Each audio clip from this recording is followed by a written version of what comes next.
Hello friends, welcome to invest to reap. अमीर कौन नहीं बनना चाहता। रात दिन सोते जागते हर व्यक्ति के मन में यह ख्याल जरूर आता होगा कि वह करोड़पति क्यों नहीं है। वह भी तो उतनी ही मेहनत करता है जितना दूसरा व्यक्ति, फिर भी वह गरीब है।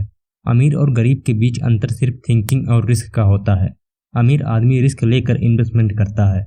अमीर बनने के लिए मैं आपको 5 फार्मूले बताऊंगा, जिसमें से एक फार्मूला ऐसा है जिसको यूज करके हर कोई अमीर बन सकता है।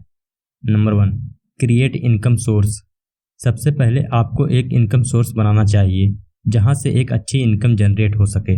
अब इनकम 2 प्रकार का होता है, एक एक्टिव इनकम, दूसरा पैसिव इनकम। एक्टिव इनकम वह होती है जिसमें आपको टाइम के बराबर पैसा मिलता है, मतलब आप जितना देर तक काम करेंगे आपको उतना ही पैसा मिलता है। इसका सबसे अच्छा एग्जाम्पल है जॉब। और पैसिव इनकम वह होती है जिसमें आपको टाइम के साथ पैसा मिलता है, मतलब आपको सिर्फ एक बार काम करना पड़ता है, इसके बाद आपको टाइम भी मिलता है और उसके साथ साथ पैसा भी मिलता है।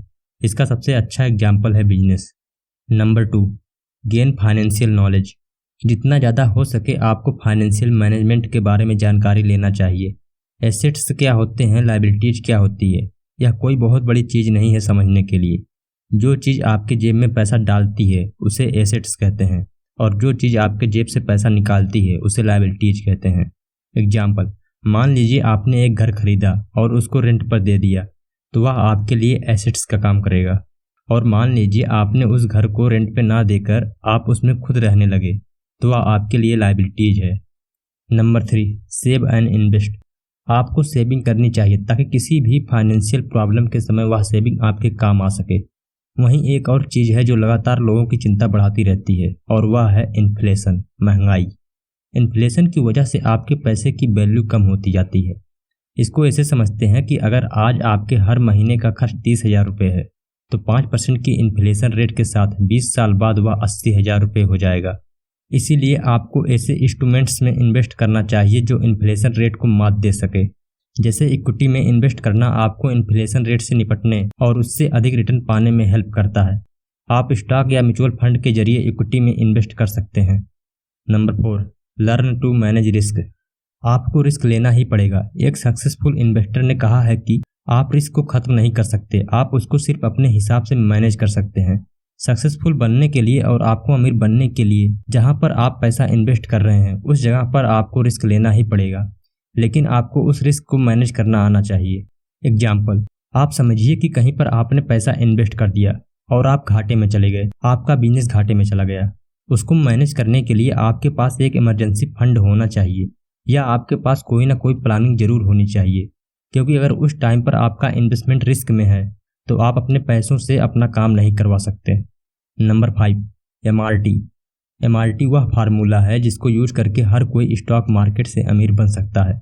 मतलब जिसके पास पैसा कम है वह भी अमीर बन सकता है, जिसके पास नॉलेज कम है वह भी अमीर बन सकता है, और जिसके पास टाइम कम है वह भी अमीर बन सकता है। MRT का मतलब है मनी, रिटर्न और नॉलेज एंड टाइम। इन 3 चीज़ों में से आपके पास 2 चीज़ ज़्यादा होनी चाहिए। इसमें 3 कंडीशन बन सकती है। फर्स्ट कंडीशन, अगर आपके पास पैसा कम है तो आपके पास नॉलेज और टाइम ज़्यादा होना चाहिए। एक एग्जाम्पल लेते हैं। मान लीजिए आपके पास 10,000 रुपये हैं जिस पर आपको 20% का रिटर्न मिल रहा है, और उसको आपने 30 साल के लिए इन्वेस्ट किया हुआ है, तो 30 साल बाद यह पैसा लगभग 20 लाख रुपये हो जाएगा। सेकेंड कंडीशन, अगर आपके पास नॉलेज कम है तो आपके पास पैसा और टाइम ज़्यादा होना चाहिए।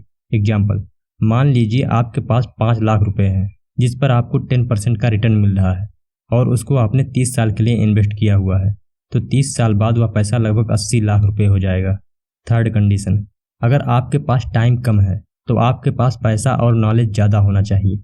एग्जाम्पल, मान लीजिए आपके पास 5 लाख रुपए है जिस पर आपको 20% का रिटर्न मिल रहा है, और उसको आपने 10 साल के लिए इन्वेस्ट किया हुआ है, तो 10 साल बाद वह पैसा लगभग 26 लाख रुपए हो जाएगा।